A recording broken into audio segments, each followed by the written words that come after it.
Welcome back to Project 613. Today we learn the biblical mitzvah to have children in order to perpetuate the human species.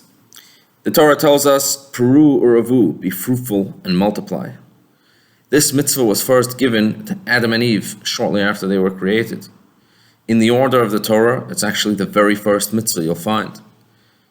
And then Hashem repeated this mitzvah to Noach following the flood, where Noach was also given this mitzvah in the exact same words, Peru uravu, be fruitful and multiply, in order to populate the then empty world. The chinuch, which is a commentary on all of the mitzvot, refers to this mitzvah as a great mitzvah. Mitzvah gedola. What's so great about this mitzvah? Well, he explains that if all mitzvot are important, then a prerequisite to the keeping of any mitzvot is making sure that the world is settled and populated with people who can then fulfill all the mitzvot. And if that's the case, this mitzvah is so important because without it, there would not be the fulfillment of any of the other mitzvot. Now, from a technical halachic perspective, when does a person fulfill his obligation? You see, if we say something is an obligation, then there has to be parameters to that obligation. So if it's not just a nice thing to have children, but it's an obligation to have children, so at what point have I fulfilled my obligation? And the answer is, from a halachic technical perspective, a person fulfills an obligation after having two children, a son and a daughter. Once a person has a son and a daughter, they've technically fulfilled their obligation, and they've fulfilled this mitzvah.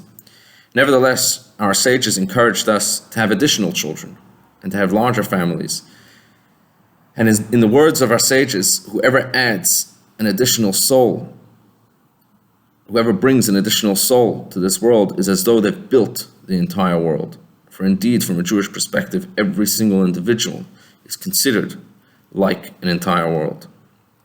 Now, from the Jewish perspective, it's important to remember that in bringing a new child into this world, we are taught that there are three partners.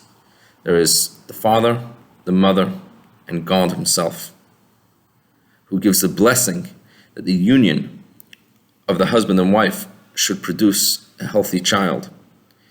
And it's always important to remember the third partner in the creation of a child.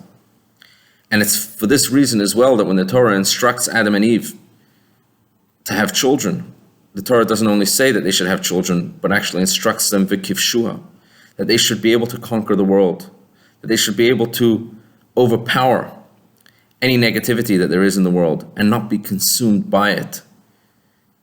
The ability that we have to be able to achieve that and to be able to teach our children to achieve that as well comes from this knowledge that in the creation of every human being, there are not only two partners, the father and the mother, but there is a third partner, Hashem, who gives us the ability to live our life in accordance with the ways that is appropriate. From a spiritual perspective, there is also a very empowering message, and that is that everyone has a responsibility to see to it, to bring another Jew into the fold. You see, having children isn't only having physical children, but we each have to have spiritual children. It is the responsibility of each and every individual to make sure that another Jew is behaving in a Jewish way. And that's the spiritual way of fulfilling this mitzvah. Even for someone who isn't able to fulfill it biologically, they can still achieve the spiritual fulfillment of Peru uravu by inspiring and bringing in another Jew into the practice of Torah and Mitzvos and in their relationship with Hashem. Have a wonderful, wonderful day.